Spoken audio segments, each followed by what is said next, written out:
Amin amin ya rabbal alamin. Semoga Allah Subhanahu Wa Taala sentiasa memperteguhkan dan juga menyatukan hati-hati kita semua untuk kita terus memperkukuhkan semangat perpaduan dan menjaga keharmonian dan juga kemakmuran di bawah lembayung dan juga semangat keluarga Malaysia. Assalamualaikum, salam hormat dan juga salam muhibah kepada seluruh keluarga Malaysia. Terima kasih kerana memilih untuk bersiaran bersama kami dalam Selamat Pagi Malaysia sebagai permulaan pagi anda. Dan pastinya anda menyaksikan kami di saluran berita RTM, saluran TV1 dan juga platform media sosial kami iaitu Selamat Pagi Malaysia, Nadi Seri Pagi Anda.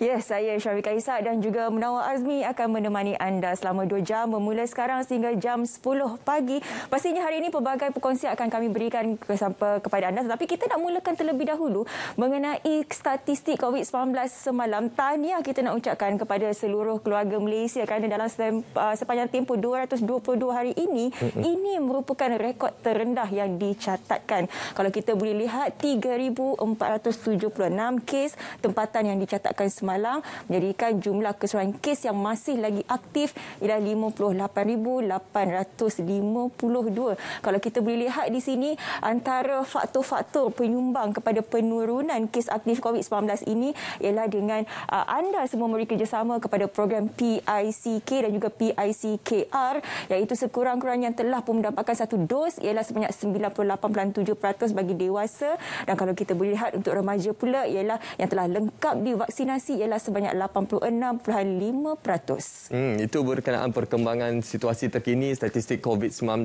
dalam negara. Alhamdulillah, satu perkembangan yang sangat baik untuk kita semua, untuk kita terus menjaga SOP dan juga terus mengamalkan norma baharu kerana ia sudah pasti menjadi satu pelindung yang cukup baik untuk kita daripada risiko jangkitan COVID-19. Dan seterusnya, kita nak bawakan kepada anda iaitu perkembangan terkini seperti mana yang disampaikan oleh Yang Amat Berhormat Perdana Menteri Malaysia iaitu Datuk Seri Ismail Sabri Yaakob berkenaan harga barang dijangka kembali stabil awal tahun hadapan.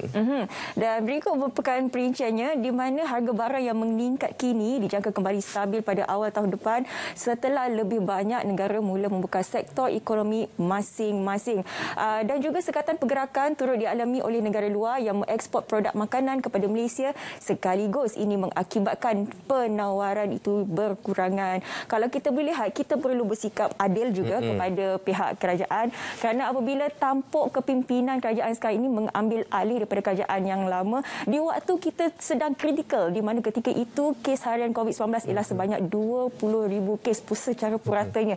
Jadi kerajaan sekarang ini sebenarnya mengalami sedikit kesukaran khususnya dari segi fiskalnya dan juga mungkin ada terdapat pelbagai kekangan. Kerana itulah ada pelbagai sektor dan juga pelbagai perkara yang sebenarnya agak terhenti dan juga menyebabkan kesukaran itu berlaku. Jadi kepada rakyat Malaysia, kita kena faham bahawa sebenarnya pihak kerajaan sedaya upaya untuk memberikan yang terbaik untuk anda. Jadi teruskan sokongan dan juga sentiasa memberikan kepercayaan anda kepada tampuk pimpinan sekarang. Jadi kepada seluruh keluarga Malaysia, kita diharapkan terus bersabar kerana kerajaan sudah pun melaksanakan yang terbaik untuk memastikan kawalan harga pada keadaan yang mampu dimiliki dan juga dinikmati, khususnya dengan keprihatinan kerajaan untuk melaksanakan kempen jualan keluarga Malaysia di semua parlimen dengan 2 lokaliti yang akan diberikan tumpuan yang mempunyai kepadatan penduduk B40 dan M40 yang tinggi, dan kita difahamkan harga promosi jualan tersebut akan memberikan penawaran yang lebih baik kepada masyarakat yang terjejas yang terkesan akibat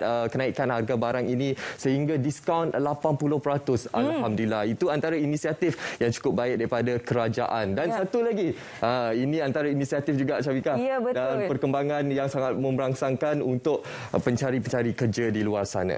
Salah satu kemasalahan yang kita alami sebenarnya apabila graduan khususnya kebolehpasaran mereka sangat dirisaukan oleh pihak kerajaan. Oleh itu, ada satu inisiatif ataupun 27 inisiatif sebenarnya yang dijalankan oleh Majlis Pekerjaan Negara, dan ini telah mencatatkan sebanyak 500,257 pencari pekerja dapat peluang pekerjaan. Jadi kalau kita boleh lihat senarai-senarai inisiatif dan juga program yang telah pun dilaksanakan oleh pihak kerajaan sebenarnya sangat-sangat membantu kepada semua masyarakat di luar sana yang memerlukan bukan sahaja inisiatif untuk mencari pekerjaan seperti mana Munawar katakan tadi, keluh kesah masyarakat mengenai kenaikan harga juga dapat ditangani dengan segera.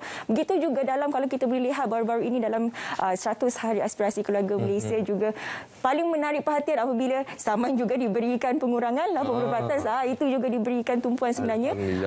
Ini perinciannya sebenarnya. Tempoh diskaun saman trafik dilanjutkan sehingga 31 Disember ini. Jadi tak perlu nak berebut-rebut kerana tempohnya telah pun dilanjutkan. Jadi kepada mereka yang masih belum menjalankan tanggungjawab anda untuk membayar saman boleh lakukan sedemikian. Dan tawaran diskaun bagi kesalahan trafik melibatkan kesalahan terpilih hingga 80% dengan had minimum RM30 yang akan dilanjutkan sehingga 31 Disember ini. Dan ini merupakan satu inisiatif yang sangat baik dan langkah ini adalah untuk memberi peluang dan juga masa kepada orang ramai untuk membuatkan pembayaran.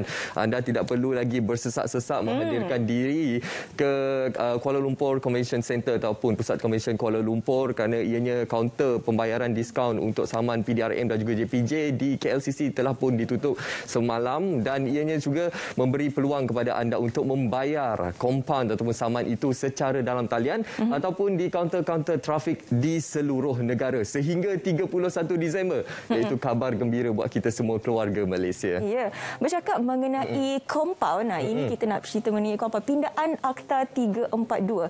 Syarikat langgar SOP boleh dikompaun sehingga RM1 juta. Ini apa yang telah dikabarkan oleh Menteri Kesihatan Kari Jamaluddin di mana inti parti pindaan 342 yang akan dibentangkan pada persidangan Dewan Rakyat pada Khamis ini.